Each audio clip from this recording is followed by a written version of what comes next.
Sydney doctor has become one of the latest to test positive for coronavirus here in Australia, bringing the total infected to 40 now. So 2 cases were caused by human-to-human transmission, which raises the fears the virus outbreak will continue to escalate. So joining me now is the AMA Vice President, Dr. Chris Zappala. Doctor, good morning to you. Thanks so much for joining us. So can you tell us about your thoughts, your reaction to this outbreak at Ryde Hospital here in New South Wales, and how much of a concern that is?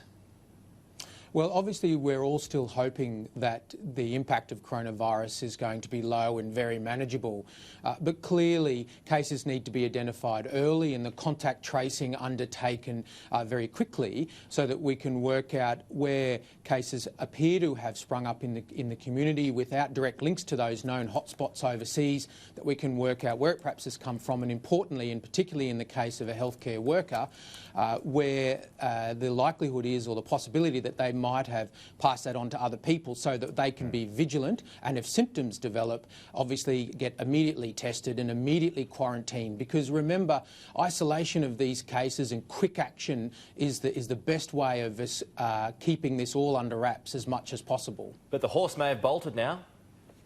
Look, it may have, and clearly the planning is going on to accommodate and manage a much wider scale spread of the virus in Australia.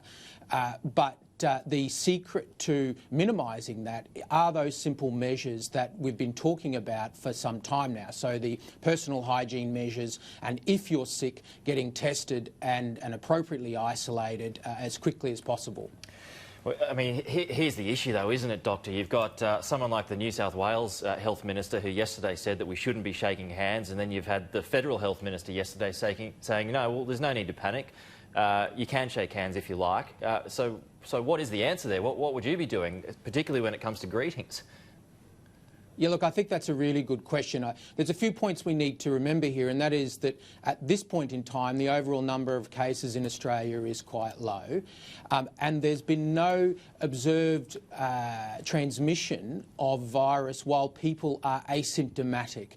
So not like, for example, the flu, where you can spread the virus without knowing it before you've manifest symptoms. That doesn't appear to be the case to any large extent with the coronavirus. So therefore, if we adopt the standard measures of hand hygiene, basic hygiene, covering our sneezes and coughs, then that's going to be very effective. And if you're sick, and this is the key, if you are sick and you might have coronavirus, then getting to a healthcare facility where you can get tested, getting appropriately isolated and the care and treatment that you need, and not, for example, soldiering on and trying to go to work, etc. It's that isolation that's key. So would you be shaking hands with someone?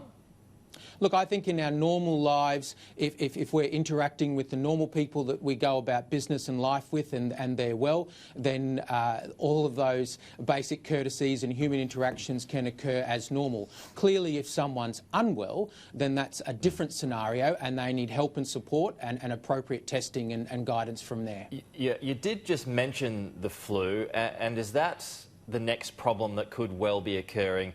Flu season is expected to be particularly dangerous this year. How will doctors be able to differentiate between the coronavirus and the usual winter flu that rolls around? Or indeed all of the other common colds and so on, yes. As you point out. Very true, and that's why the testing is so important. So the test is reasonably sensitive, quite sensitive, and if people are concerned, they should just get the test done, which will differentiate between influenza and also coronavirus. And then, of course, the appropriate treatment can be put in place. But, well, some experts are saying this could be, that's hard to know really, isn't it, that this year could well be, you know, the worst on record when it comes to the flu. Would you be suggesting that people go out early and get their flu shots now? Look, please do. Or we don't know how this year is going to pan out in terms of the flu, and we all hope it's not going to be as bad as last year was in Australia. But clearly being prepared in advance is appropriate. So anyone who is eligible for the flu vax, who has a chronic respiratory illness or cardiovascular illness, immunosuppressed, etc., please be meticulous with your flu vaccination this year so that we're not adding to that burden. So I think that's as much as we can do. And then all of those basic personal hygiene, hand hygiene, etc. issues. And importantly, if you're sick, stay home from work, don't soldier on, get the appropriate care, and that isolation is key.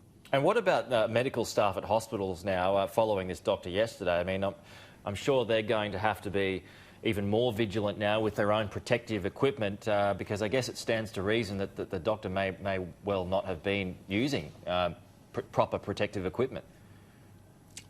Well, I guess that's possible, but I agree with you that the use of the protective equipment, not just in hospitals, but for example in general practice where they're already collecting specimens and helping to manage this response in Australia, the correct use of and provision of the protective equipment is clearly very, very important, and that's a time-consuming thing to do correctly, but obviously it's necessarily that is done correctly, and that's one of the issues that will come out of the planning, is making sure that everyone is appropriately trained and aware of that, and the provision of those resources are available at the front line, so in emergency departments, general practice, etc. Okay, Dr. Chris Zappala, really appreciate your time this morning from the AMA.